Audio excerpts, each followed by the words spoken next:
Bismillahirrahmanirrahim. Assalamualaikum warahmatullahi wabarakatuh. Asyhadu an la ilaha illallah wa asyhadu anna Muhammadar Rasulullah. Alhamdulillahirabbil alamin. Wassalatu wassalamu ala sayyidina Muhammadin wa ala alihi wa sahbihi ajmain. Amma ba'du. Yang saya hormati Bapak Abdul Qadir MPDI selaku dosen pengampu mata kuliah praktik ibadah, dan teman-teman sekalian yang saya cintai. Pertama-tama, marilah kita panjatkan puji tasyakur kita kehadirat Allah Subhanahu wa Ta'ala yang telah memberikan beribu-ribu bahkan berjuta-juta nikmat kepada kita semua. Kedua kalinya, sholawat beriring salam, salam beriring doa, semoga selalu terlimpah curahkan kepada baginda Nabi besar kita, yakni Habibina wa Syafi'ina wa Maulana Muhammadin sallallahu alaihi wasallam, minadz-dzulumati ilan nur ila yaumil qiyamah. Baiklah teman-teman semuanya, dalam video ini saya akan membahas mengenai toharoh. Apa itu toharoh? Toharoh secara bahasa ataupun lugawi berarti suci atau bersih.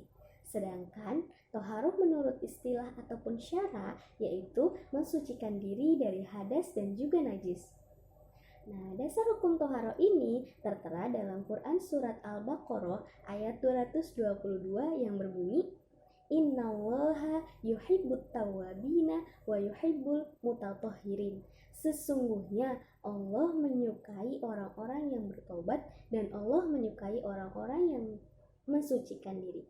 Al-mutatahhirin, mensucikan diri, yang menjadi dasar hukum toharoh ini.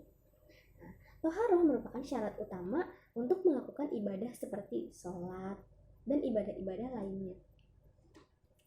Untuk melakukan toharoh ini, kita bisa menggunakan media yaitu air. Nah, selain air juga kita bisa menggunakan media lainnya seperti halnya batu, pasir, ataupun daun dengan syarat-syarat tertentu ketika sudah tidak ada sama sekali air. Nah, dan air yang bisa kita gunakan untuk bertoharoh dibagi menjadi 7, yaitu ada air hujan, air laut, sumur, air sungai, air sumber, air salju dan juga air embun. Dari ketujuh air ini bisa dibagi menjadi 4 kelompok. Yang pertama ada air mutlak, yaitu air yang suci dan mensucikan. Nah, air ini bisa kita gunakan untuk melakukan toharoh ataupun bersuci. Yang kedua ada air mustakmal, yaitu air yang sudah dipakai atau yang sudah digunakan dan air yang sudah tercampur dengan bahan-bahan lain. Misalkan air yang sudah kita gunakan untuk berwudu ataupun air kopi. Air kopi itu air yang suci, tapi dia tidak mensucikan karena sudah tercampur dengan bahan lain yaitu kopi. Nah, jadi air mustakmal ini tidak boleh digunakan untuk bersuci, teman-teman. Selanjutnya yang ketiga ada air mutanajis, yaitu air yang sudah tercampur dengan najis dan air ini tidak boleh digunakan untuk bersuci ya. Yang keempat ada air musyammas, yaitu air yang dijemur dan dicampur dengan selain emas dan juga perak. Nah, air ini juga tidak boleh digunakan untuk bersuci. Nah, toharoh, seperti halnya kita ketahui bahwasanya toharoh yaitu mensucikan diri dari hadas dan juga najis. Berarti dalam toharoh ini digolongkan menjadi 2, ada mensucikan diri dari najis dan juga dari hadas.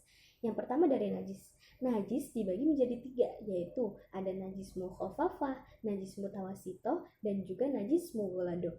Najis mukhafafah yaitu najis ringan. Contoh dari najis ini adalah air kencing bayi laki-laki yang berumur kurang dari 2 tahun dan dia belum makan apa-apa selain dari ASI ataupun air susu ibunya. Maka najis ini bisa digolongkan sebagai najis mukhafafah, dan cara membersihkannya cukup dengan mencipratkan air bersih pada media yang terkena najis tersebut. Yang kedua ada najis mutawasito, yaitu najis sedang. Contoh dari najis ini adalah misalkan kotoran ayam, kotoran burung, kotoran kambing dan juga bangkai. Nah, najis itu merupakan jenis dari najis mukhafafah. najis mutawasito. Dan cara membersihkan dari najis mutawasito ini yaitu dengan mencucinya dengan air bersih ataupun mencuci dengan dicampurkan sabun agar hilang najisnya.